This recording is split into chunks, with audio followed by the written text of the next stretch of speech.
कांग्रेस के रिजीम में हम मिसाइल बनाते थे, तो असॉल्ट राइफल क्यों नहीं बनाते थे?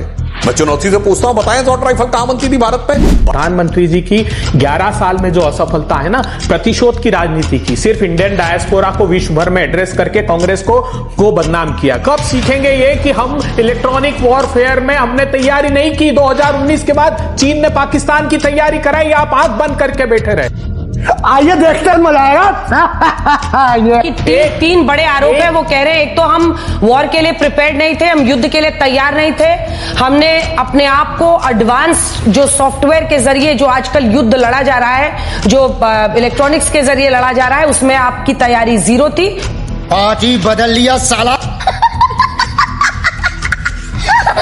हमारे इंजीनियर्स में, साइंटिस्टों में क्षमता नहीं थी, ऐसा नहीं है। कांग्रेस के रिजीम में भी हम सैटेलाइट बनाते थे, तो फाइटर प्लेन क्यों नहीं बनाते थे भाई? बोलने दे, तकलीफ हुआ है बेचारे को। बोल। हाँ, कांग्रेस के रिजीम में हम मिसाइल बनाते थे, तो असॉल्ट राइफल क्यों नहीं बनाते थे? मैं चुनौती से पूछता हूं, बताएं असॉल्ट राइफल कहां बनती थी भारत में? बनाना नहीं चाहते थे, इसका मतलब। क्योंकि मैं चूतिया हूं, मेरा दिमाग चूतिया है।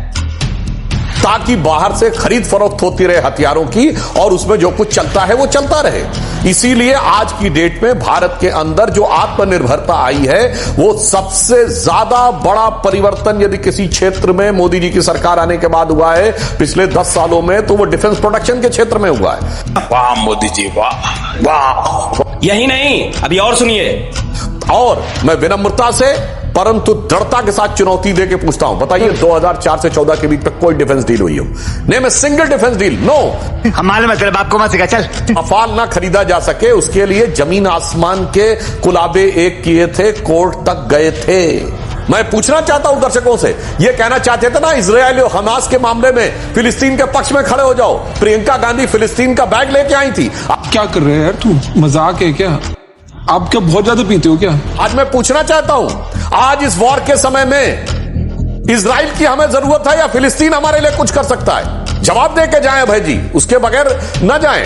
अब देख तू अब तू गया बेटा, अब तू गया, देख तेरी औकात मैं दिखाता हूं तुझे। अंजना जी देखिए, ये बताने की जब कोशिश की जा रही था कि प्रधानमंत्री की बड़ी सफलता, तो प्रधानमंत्री जी की 11 साल में जो असफलता है ना, प्रतिशोध की राजनीति की, सिर्फ इंडियन डायस्पोरा को विश्व भर में एड्रेस करके कांग्रेस को बदनाम किया गया।